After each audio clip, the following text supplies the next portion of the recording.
Okay, so welcome back to everyone. And this is our final class of the series of marital harmony, which means tonight you all graduate. But once again, all the women are on one side, the men on the other side, so maybe we'll have to have some more classes to make sure. Now, I was in the doctor's office the other day, and I overheard a conversation that the secretaries were having with each other. One says to the other, it's terrible, you heard what happened to Jill's husband. She said, no, what happened? He said, he passed away. She said, oh, terrible, such a young man. She said, yeah, it's terrible. They were married only about 5 years. They probably still even loved each other.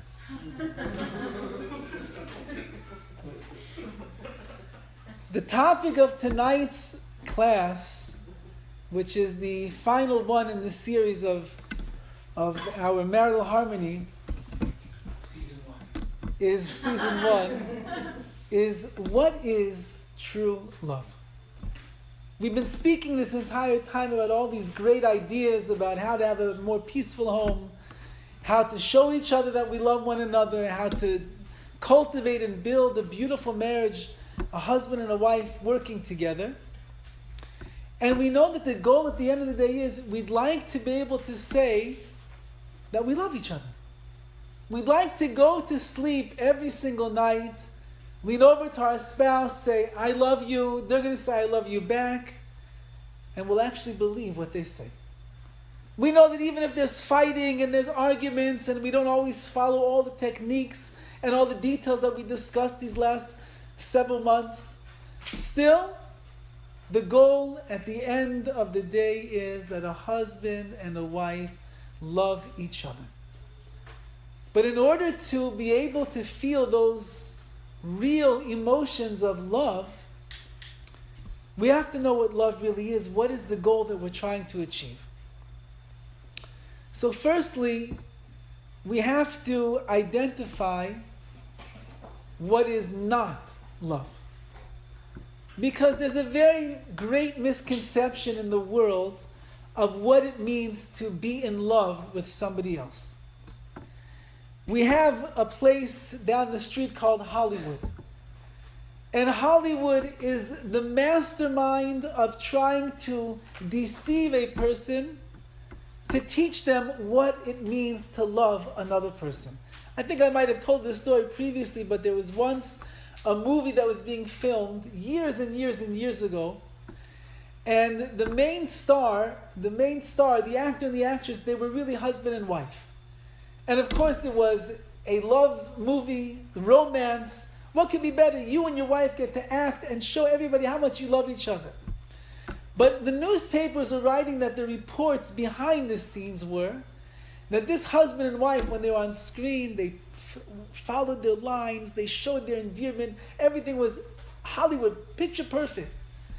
When they were in the trailers and they were off the cameras, they were screaming and yelling and fighting with each other nonstop. So love that Hollywood preaches, it's all an illusion. Has nothing at all to do with what love is really all about. As a matter of fact, when people say that they are falling in love with somebody, you don't fall in love with somebody. Maybe you fall in lust with somebody. Maybe that person, they're handsome, she's beautiful, he's got money, he drives a nice car, he has good values, things that you admire. Maybe she has also qualities that you enjoy, that you look up to. She's beautiful, she's attractive, she cooks a good meal. You don't love that person, you're not falling in love with them. There are things that you like about them, and because that you like those things, so you create this notion in your mind, I really love this person.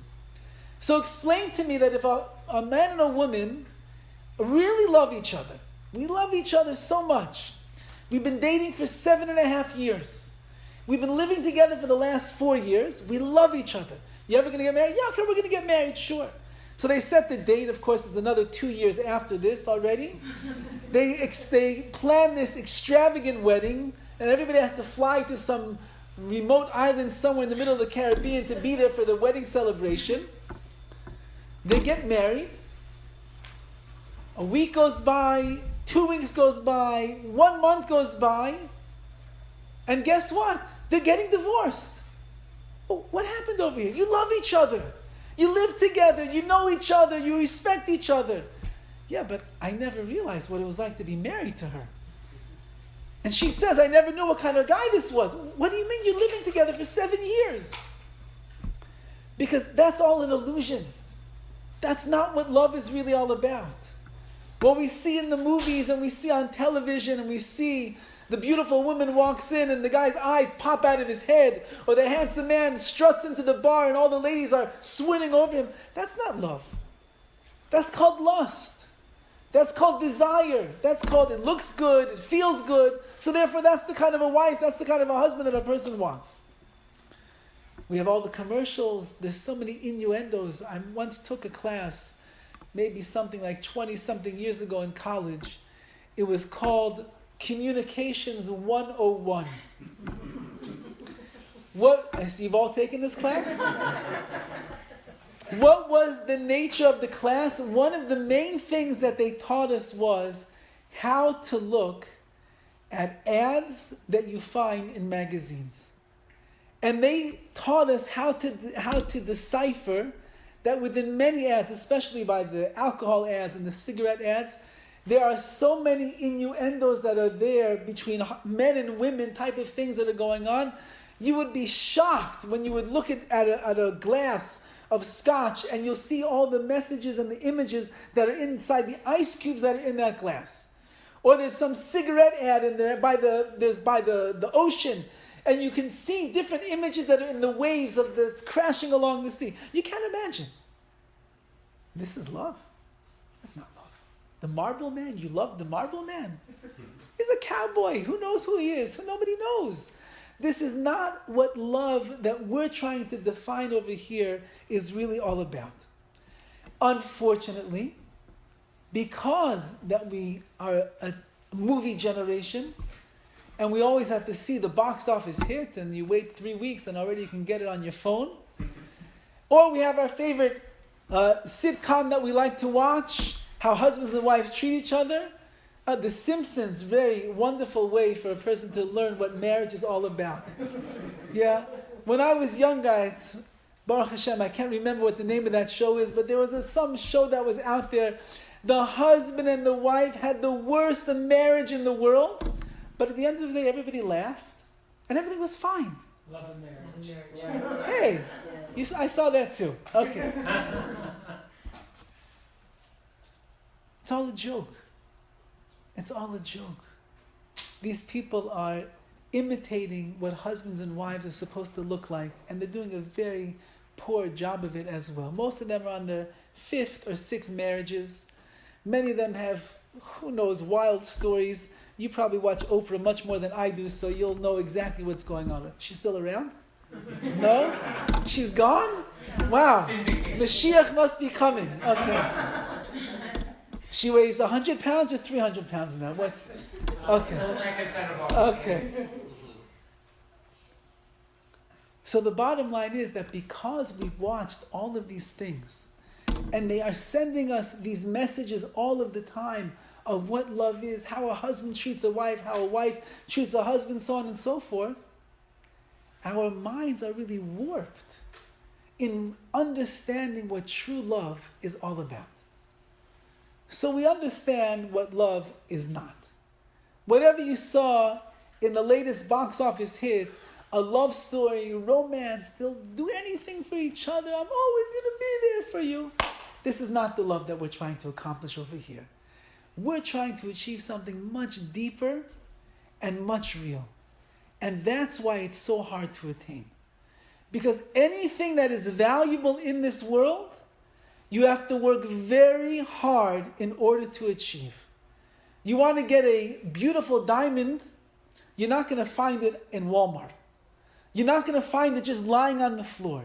You have to go to the mines, and you have to chisel away, and you've got to sweat, and you've got to extract it from the mine, and then you've got to get someone who knows how to cut it exactly in the right way, and polish it and clean it. And then you have to make sure that there's not a damage in there, there's no scratch, nothing. then you got to pay a lot of guilt for that diamond as well. And then if your wife likes it, you put on a finger and voila, you'll have a happy wife for the next few hours. Whatever is valuable requires effort, time, and all of our energies to make sure that we achieve the goal that we would like to reach. So what is love? What does it mean when we say to our spouse, I love you? What does it mean when we ask each other, do we love each other? Is our love really in holding in the right place? How does that work? So we have to understand the way that the creator of the world set everything up. The word in Hebrew for love is ahava. Very good. Ahava. Ahava means love. However, the sages point out that every Hebrew word has what's called a shorish, a root to that word. English is not so much like that, but in Hebrew, every word, if it has 5 letters, 2 of those letters or 3 of those letters are the root of that word. And therefore, one word could have many different meanings because other words are related to the root of that. What's the root of the word ahava? What? What do you say? Av? No, close though. What? Hav. Very good. Very good. Hey and a bet spells the word hav. What does hav mean? Hav means to give. It is a word that is translated as giving. You want to create love between a husband and a wife? There's only one way that a couple is going to accomplish this. I must be, as we spoke about previously, I must be someone that is constantly giving to the other person. When I fall in love with somebody, I'm falling in love with the idea of who they are. I'm falling in love with their good looks. I'm falling in love with their money. I fall in love with their perfume or their cologne that they're doused in all the time when they walk into the room. That's what I'm falling in love with. When I love my wife, when I love my husband, when I love my spouse, I love them because I have invested my energy and my emotions and my feelings and my care into that person. I have given of my heart, I have given of my time, I have given of my emotions, I have given of my bad character traits that I've learned to control because it bothers her. I've given of myself to this person, and therefore I've created something called ahava, which means love. I don't love somebody because that's who they are. I might be enamored by the idea of this person. I might be impressed by them. I might look up to them and respect them. But if I'm not putting myself inside of them and investing all of my energies to let them know how much they mean to me, then I am not a person who is able to say, I love my spouse. Tonight is the Yortzeit, is the anniversary of the passing of the Chavetz Chaim. The Chavetz Chaim, anyone who knows, was one of the greatest sages of all generations. He passed away during this time of the year, in the year 1933, right before World War II broke out. He was a very righteous and a holy man. His first wife passed away, and he decided to go and to get remarried. And he found another woman that was suitable for the lifestyle that he led. He had a very arduous schedule each and every day, and there were hundreds of people that relied upon his advice and his blessings and his time. So he needed a woman that would appreciate that and understand that. The holiday of Sukkot was coming, and the Chavetz Chaim lived in the house that he had lived in with his first wife. Now his second wife was living there with him. And one of the mitzvot, one of the commandments that we have, is you have to build something called a sukkah. A special tabernacle, so to speak, temporary dwelling place that we build outside of our house. And for the 7 or the 8 days of Sukkot, we go and we dwell in that temporary dwelling place. Now, all of the years that the Chavetz Chaim was married to his first wife, they used to set up the sukkah right over there. So, it was time to build the sukkah. The Chavetz Chaim was not a very burly man, the way that some of your husbands are. He was rather slight and small and scrawny. So to schlep all the wood out and to get everything banged in the right way wasn't an easy thing for the Chavetz Chaim to do. But it was a mitzvah and he was very excited to do it. So he builds the sukkah in the place that he always built it all the years that he did when his first wife was alive. He builds the sukkah, very proud of himself. It looked very nice. And his new wife walks out of the house and she says, "Doesn't look good over there. I think we should build the sukkah over here." I told the Chavetz Chaim what to do. He said, "Yes, dear, really? You think it looks better over there?" She said, "Yeah, I think it will look better over there." No problem. He breaks down the sukkah, schleps everything to the other side of the yard, and he goes through the pain and the effort of building the sukkah once again. And he puts it up. Now he's proud. He goes to his wife. Here it is. "You know what? I think you were right. I think it belongs over there." And the Chavetz Chaim, without saying a word, men, just think to yourself, in your own life. Yeah. She wants the couch over here. You move it over there. No, it looks better over here. You move it over here. No, we should put it over there. Back, forth, back, forth. How much patience do you have for a couch? Yeah? For a couch. And you're young, strong men. Imagine you're an older person and you're schlepping the wood and you're building it in one place and you know that it belongs there. And you build it over here. She doesn't like it. The Chavetz Chaim said, "Whatever you want."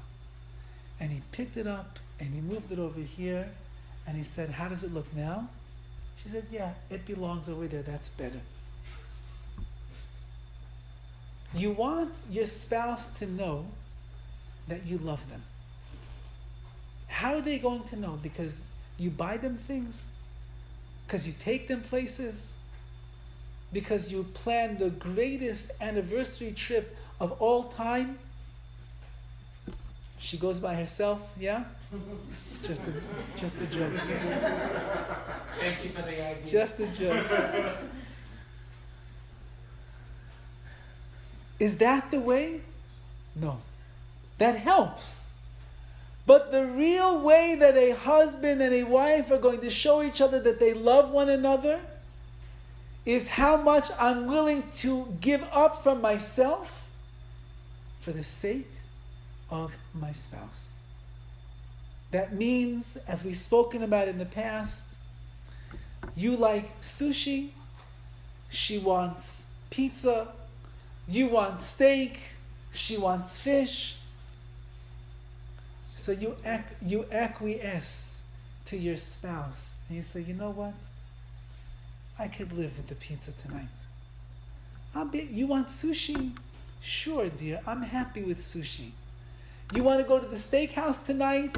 With pleasure, whatever you like, I'm there. I'm happy to be with you." To me, the most important thing is we spend our time together.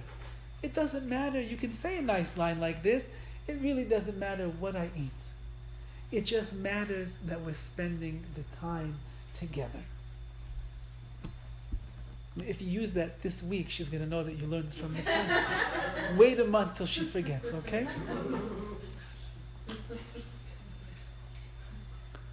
And therefore, there are many different ways that you can show your spouse that you love them, because there's many different things that you can give over to your spouse.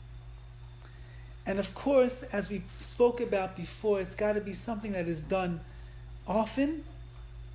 It should be done appropriately and generously. A smile is giving. You know, one of our holy books tells us that one of the greatest ways to increase the love between two people is to give them a beautiful and a warm smile.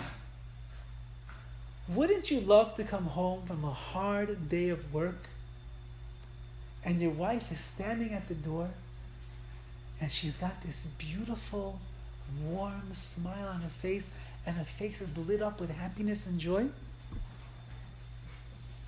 You're going to think something's wrong. She might think that you're somebody else. Possibly. Wouldn't that be nice? Wouldn't it be nice, women, that when you come home from a long, hard day yourself, and you're not having the greatest day in the world, that your husband is already there because you already texted him 72 times today to let him know you're having a bad day? So he left the office early, and he got your favorite food along the way, and he set the table so nice, and the lights are dimmed, and there's a bottle of wine on the table, and he comes to the door before you can even open the door, he's there with a big, warm, loving smile on his face. Wouldn't you love to have a house like that? That's called ahava, because someone is giving to the other person. When you think and invest your thoughts in what is going to make my spouse happy, what do they need right now? That's a sign that you love them and you care about them, and they feel that and they understand that. Compliments, as we pointed out before. There's no greater gift than you can give to your spouse than to compliment them. Recognize the good things, the nice things that they do for you. How they take care of the children.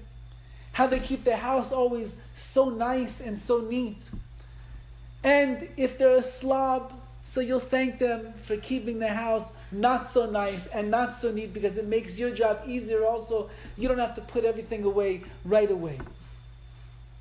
Whatever it is, learn to give your spouse compliments.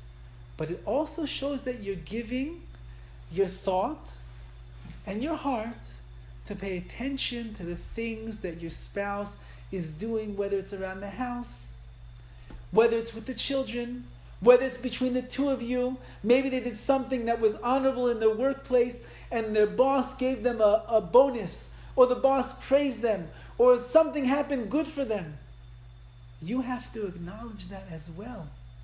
Pay attention to the things that your spouse does that are good, and it shows them that you have invested time. We're all busy thinking about many things.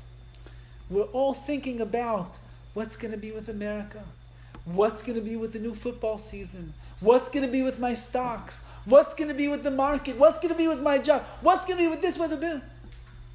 What's going to be with my marriage? What's going to be with my spouse? At the end of the week, can I look back and can I say I did a good job showing my wife or the husband how much I love them? Did I compliment them enough? Did I think about them enough? Did I forego one of my own selfish pleasures because I knew that my wife didn't want to hear about it this week? So I said, you know what? I'm not going to go to guys' night out. I won't. It bothers her. I come back drunk every time and I'm obnoxious and immature. Imagine what he's doing when he's there. So you know what? This week, I'm not going to go. This week, I'm going to stay at home. And we'll watch reruns of Oprah. Because that will make her happy. And if that makes her happy, that's what we're going to do. Every time that you give to your spouse, you have to understand that you are strengthening the bonds of love. One of our greatest sages of the previous generation, Rav Yisrael Salanter, said, if you're ever upset with somebody, and this is perfect for husbands and wives, if you are ever upset with each other, do you know what you should do? You should give to that person. Because giving to the person ends up breaking down the barriers that are there, and suddenly everything becomes peaceful once again. So again, invest in the things that are valuable. Homes, real estate, it's good, it has value. But that value, the market could crash any day. One day someone's going to realize that the price is going skyrocketing up. Who's ridiculous to pay such a price? And the prices will come down. Your money comes and your money goes. Even our good looks, they come and they go. We get older, we get wrinkly, we get grayer, all the different things. But the bonds of love that a husband and a wife establish between each other, that is something that is never going to be taken away from the person. And therefore, invest wisely your time, your emotions, your thoughts, your energies, your money, your life. Invest it into your spouse. Now, in reality, true love, as we are describing and talking about over here, revolves around a lot of the ideas that we spoke about the last 4 or 5 classes that we got together. And the bottom line is, it must be that your spouse not only knows that you love them. Everybody can understand things intellectually. Intellectually, I understand my spouse loves me. They're with me after all these years. They put up with my bad jokes. They stay with me when I'm a louse. They do all these things. They're always here. So it must be that they love me. I can understand that. But does your spouse feel it in their heart that you really love them? You can ask your spouse that. It's a good test to measure where you're holding in the world of marital harmony. You tell your spouse, I love you. Do you believe me? Sometimes. More often than not? I don't know. Sometimes. A person has to convince their spouse so much that they love them and they care about them, that the spouse feels in their heart of hearts, this is what is called true love. So again, your actions, your words, your patience, your respect, the honor that you give to one another, all of that demonstrates how much the two of you truly love each other. Now I want to just give a few pieces of advice that will help to spur on these feelings of love, because I believe everybody in this room probably is married for 10 years, if not more. And the longer that a person is married, it can go either one of two ways. Either it's like fine wine, it gets better as the years go on, as it ferments and as it ages, so the wine tastes even that much better and the marriage is better. But sometimes wine, if it's not kept in the proper way, it can turn into vinegar and go sour. And if a marriage is not being watched after properly, so after 5, 10, 20 years down the road, instead of being this wellspring of love and warmth and kindness and goodness that the two of you are sharing with each other, it's a little bit sour, a little bit, we don't really look forward to the times when the kids are out of the house and we have to be alone. One Rebbitzin, one woman told my wife one time, she says, I don't understand what the empty nest syndrome is. I don't understand. She said, my husband and I, we spent 20 years, 25 years raising our children, but at the same time we were always working on our own relationship. When the last child left the house, yes, it was quiet. Yes, it was lonely that the kids were not there. But she said, my husband and I had each other alone for the first time since the first year of our marriage. Do you know what that's like? Some husbands and wives dread such a thought. They look for excuses to get out of the house. They're running to vacations. They have to go with their friends. Let's take a romantic vacation with 6 of our friends. What kind of vacation is that? You want to go spend an anniversary together? Okay, we're going to take my parents along. Oh, that's a nightmare. That's not an anniversary. But when a husband and a wife did not work on their marriage in the proper way all of those years, the thought of being alone is frightening to each other. And therefore they try to find all of the excuses in the world why we should never ever be under one roof by ourselves. On the other hand, a husband and a wife who cultivate the marriage, who treat each other in the right way, who know how to give each other love properly, when the house is empty, it's like being in the first year of marriage all over again. Imagine, again, if your first year of marriage was good. If it wasn't good, then I understand why you don't want to be alone with each other. But assuming that the first year, the first couple of years, you're able to give each other quality time, 25, 30 years down the road, quality time comes back. But that means that over these 20 years, 25, 30 years together, we have to do things that are going to bring about this feeling of love, and maybe even we'll call it romance in the proper way. And therefore, something which is very important is what we want to refer to as date night. Date night.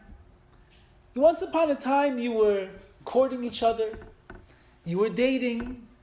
Even maybe when you got engaged, you still went on dates together. It's fun, it's exciting, it's romantic. You're planning your future. And then what happens? We get married and we become like these old fogies, as they say. We're too busy, the work and the this. You come home, I don't really want to go out. I don't really want to do anything. The wife is like, there's a show tonight. A lot of my friends are going. It'd be nice to go. You go with your friends. I don't want to go. One of the ways that a person is able to keep their marriage fresh, to keep it youthful, to keep it spry, is to do the same things that you did before you were even married. And that is, you should be going out on a date once a week. If once a week is too much, just because of scheduling, then at least once every other week, a husband and a wife have to go out privately on a date. Now, going on a date means you have to put time and effort and energy and thought into planning that date. If it means that your wife's favorite restaurant is whatever it might be, so you make the reservations and she likes the table over there, or maybe it was over there. She likes the table in the corner of the room because it's quiet and the candlelight, and you can sit at the table together and lean in and talk softly to each other. So when you make reservations, you tell them, this is my table. Whenever I call to make a reservation, that's the table that I want to sit in because that's the one that my wife likes the most. So you plan where you're going to go, what are you going to do. You can even think, what are we going to talk about? What can we talk about? Don't only talk about the kids. You're there by yourself. You got the babysitter. You left the kids at home. You go off to the restaurant. So what do we end up doing? First of all, we sit there at the table like this. What? Did you say something? Okay, hold on. What? Did you see what happened in the world today? Number one, the phone stays in the car. It does not come into the restaurant with you. The world is not going to fall apart for the 2 or 3 hours that you are spending in the restaurant. Your children are going to be okay. The babysitter knows 911 number if she needs to. You have nothing to worry about for 2 or 3 hours while you are alone. You are alone with no other distractions. So plan. What do you want to speak about? You know what a husband and wife should speak about when they're alone on a date? They should speak about themselves. They should speak about their marriage. Don't talk about changing diapers when you're on a date together. Don't start talking about, well, she came home today from school and she was in a really bad mood, and you'll end up spending the entire time in the restaurant talking about your children, and you won't speak about your marriage or each other at all. So plan. What do you want to talk about? Do I want to tell my wife how much I love her? How much I appreciate her? How happy I am after all of these years that we're married to one another? Do I want to apologize? Maybe there's something I did this week or last week or 10 years ago that I never owned up for before. I told you the story that my wife and I were married for 8 years. 8 years! And one day my wife says to me, after 8 years of marriage, how come you didn't call me after the engagement party? I said, well, we just go to, whose engagement party? Ours. Aren't we married for 8 years with 4 children right now? She said, yes, but you promised me, after we left each other at the engagement party, you promised me you were going to call me to say goodnight. I sat by the phone for hours waiting for your call. How come you never called me? Last time to party. So 8 years later, You picked up the phone. 8 years later, I owe my wife an apology because I hurt her feelings 8 years before. She knows I love her. She knows after everything that we've been through together. She knows after the way that I treat her. Hopefully, I think that she understands. After everything that I've done, she knows that I care about her with all my heart. She knows that. But one thing that I did 8 years ago, before I was able to prove to her how I really felt about her, that still hurt. And therefore, I owe an apology. Maybe something happened. Summertime doesn't always go so smooth. Like we said, the kids are in the house. It's crazy. It's wild. There's extra noise. Your time and your frustration levels are running to the highest levels. Maybe you yelled at your wife a few weeks ago. Did you apologize? Maybe you snapped at your husband. Did you apologize yet? So there you are on a date. Nice, quiet, private moment. Just the two of you. No kids around, no phones around. Don't go to a restaurant that has a TV in it, because you'll be sitting the whole time. Wow, yeah, okay? Don't go to a sports bar for a date, and don't go to a restaurant that has television on the walls. You need to be in a place where you can be focused in on each other and talk about the things that you know are going to make your marriage better. What could we do? What can I do for you?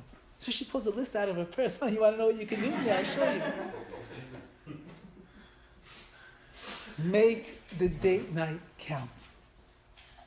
Sometimes, the truth of the matter is sometimes, you don't even have to go out of the house. You don't have to go to a fancy restaurant. You don't have to go to a Hollywood show. You don't have to go to the Hollywood boat. You don't have to do all these things. Sometimes, if the kids are in the house still, you put the kids to bed, make sure that they're asleep, and then you and your wife have a nice, quiet, romantic evening at home. Men, if you know how to cook, take advantage of your cooking skills and cook your wife a delicious meal that night. And if you don't know how to cook, women, make your husband a delicious meal that night. And if that doesn't work, you'll cater in something, you'll pick it up, you'll bring it, and you'll make sure that it's just quiet evening. Maybe it's wine and ice cream. Maybe that's enough to make the evening meaningful and loving for the two of you. That's also fine.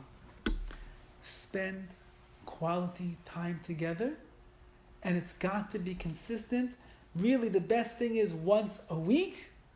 But if you can't handle it once a week because timing is just too hard to juggle, at least twice a month.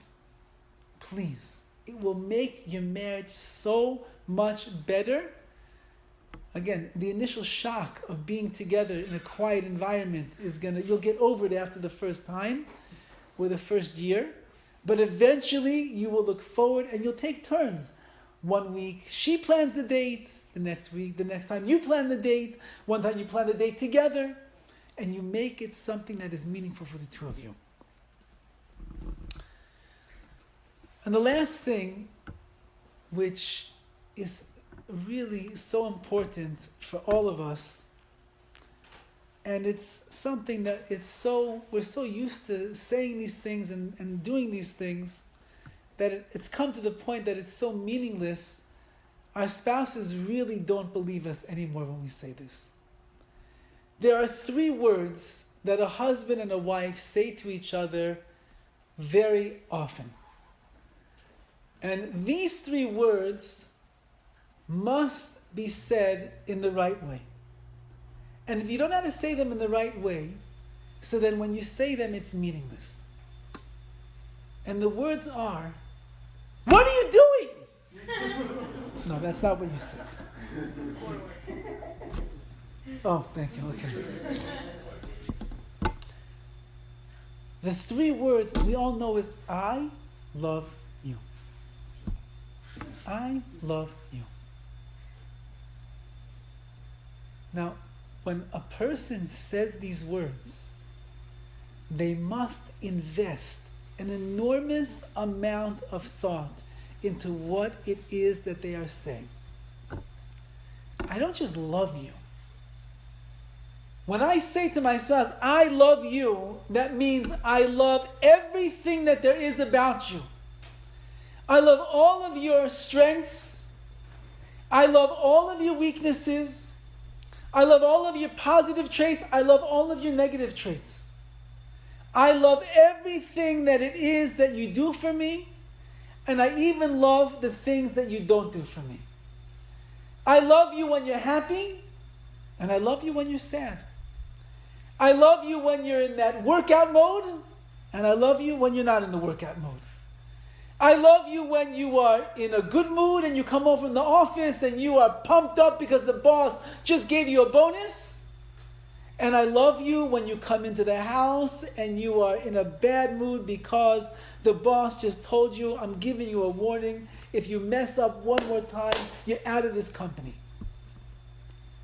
I love you when you say the right things to me, and I still love you when you say the wrong things to me.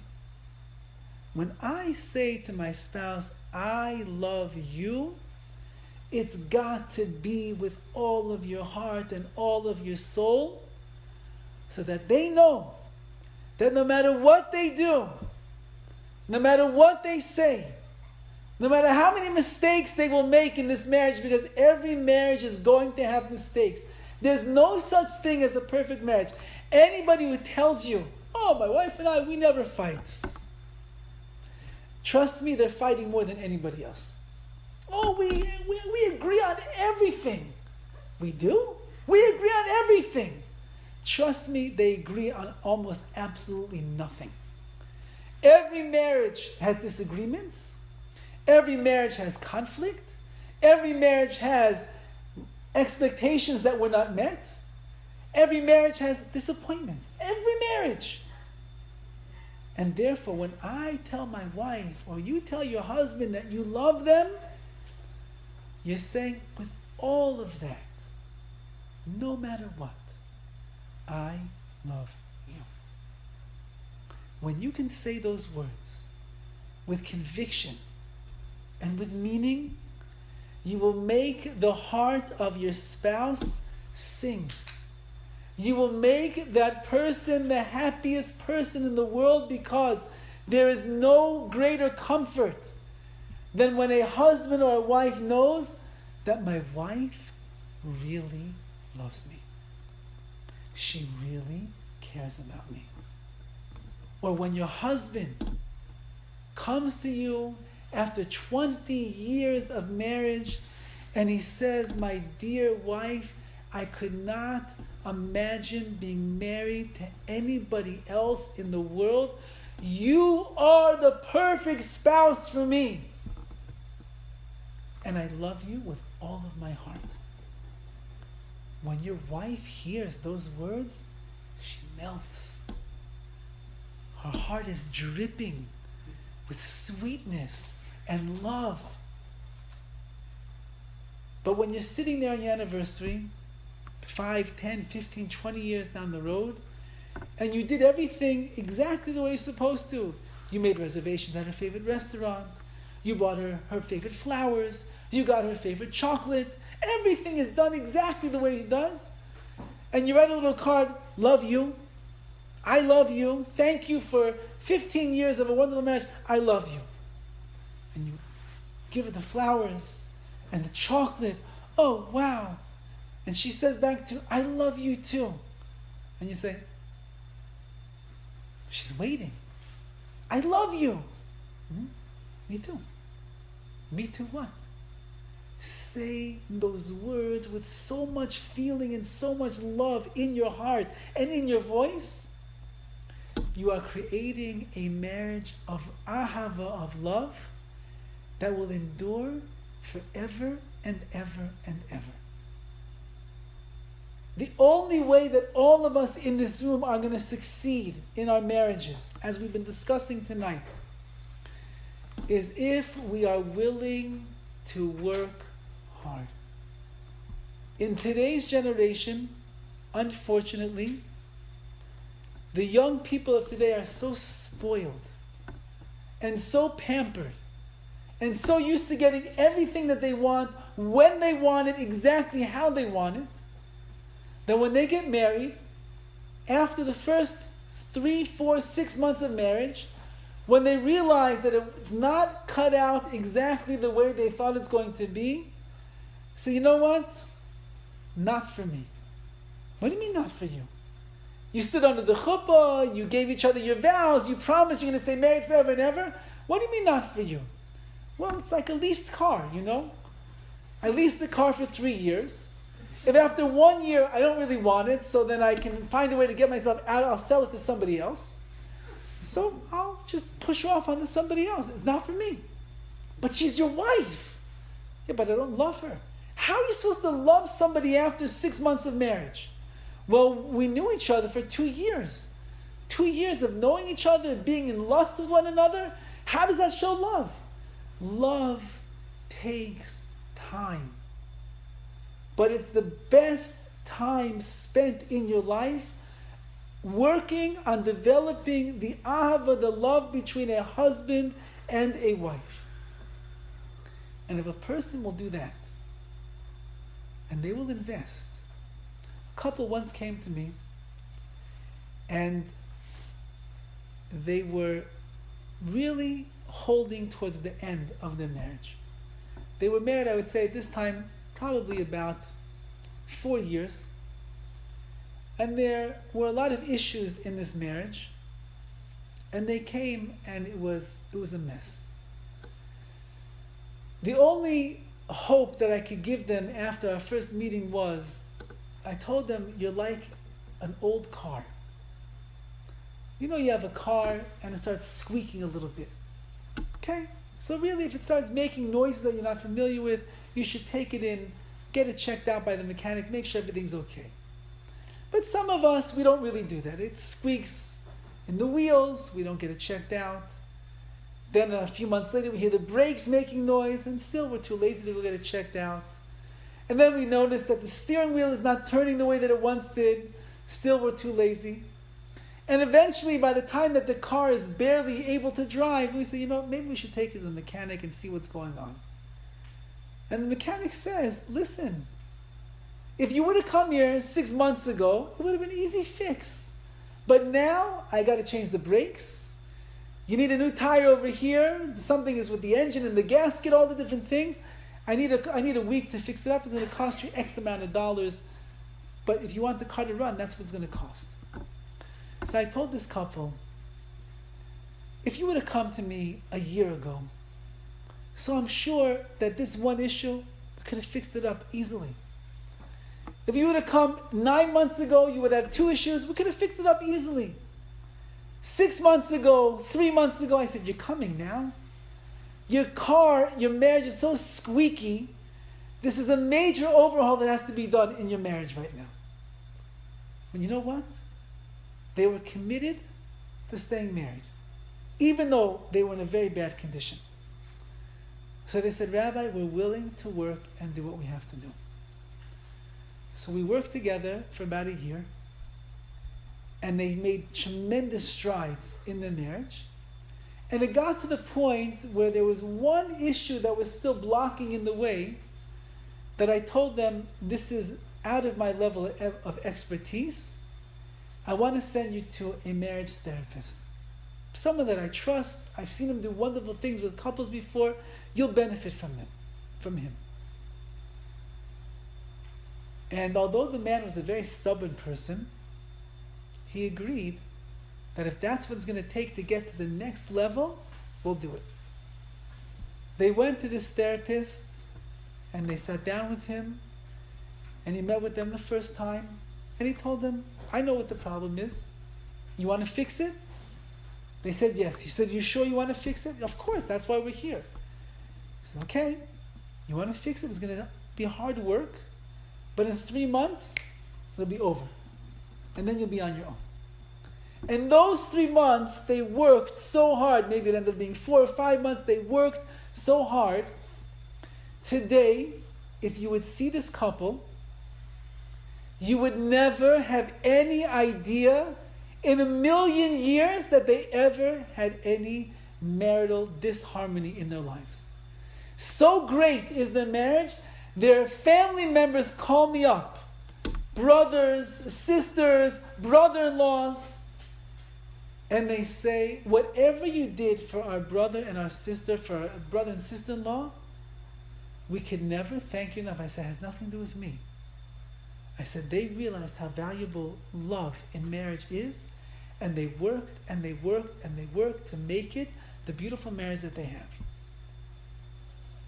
We all understand that we came here for this series of classes not because we have bad marriages. We have good marriages, and we're trying to make them even better. And if we will invest our time and our energy carefully into the world of loving our spouse in the right way, we will see the greatest dividends, the greatest results, and the greatest happiness in life. Because as we said, a happy husband and a happy wife will equal a happy life. And that's the greatest blessing that anybody can have. To have harmony in the home, where your children feel so peaceful because they know mommy and daddy love each other. When other people come to their houses, wow, what an amazing couple you are. There's no greater compliment than that. And therefore the bracha, the blessing that I would like to give to all of you for whatever it is worth, is that Hashem should see always the sincerity that's in your hearts.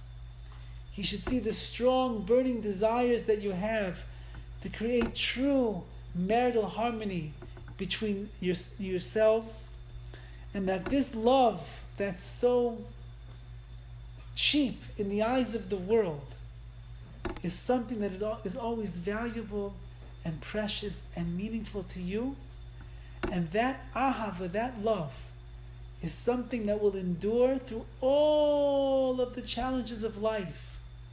When you know that your spouse is always going to be there for you, you are the most blessed person in the entire world. So may all of the blessings that you have already continue. May the blessings only increase. And may we have the greatest blessing of all, which is, of course, a house that is filled with marital harmony. But as we are on the edge of the new year, may the blessings of the new year come upon us as well. And whatever we did not achieve this past year, may God grant us another year of life that we can achieve all of the accomplishments that are waiting for us. Mazel tov on the graduation. I have to tell you, I've enjoyed teaching and working together with this group extremely a lot over the last 3 months that we're together. And I hope now, just because that you're perfect in the world of marital harmony, that we don't have to end our meetings together. I would like to offer, if anyone is interested, after the holidays are over, which includes Rosh Hashanah, Yom Kippur, and Sukkot, which means about the next month, there'll be a break. But I would like to have another series of classes afterwards. Not going to be about marital harmony. You can go teach your own classes. But I would like just to speak about what I think is one of the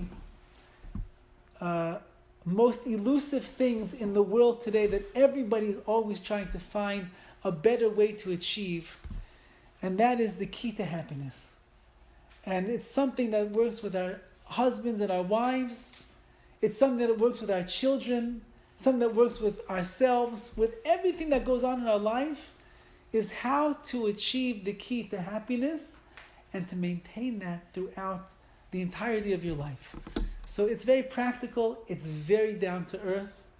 It's something that I think, hopefully, that all of us can relate to. We'll touch upon children, child raising along the way also, because they're a great source of unhappiness for many people, so you have to know how to deal with that as well. And Natasha, who is the best PR agent of any classes that I've ever given before, she'll be in touch with everyone that would be interested, and I'll look forward next year, after Rosh Hashanah, the new year, that we should continue our learning and growing together. Okay, Shana Tova.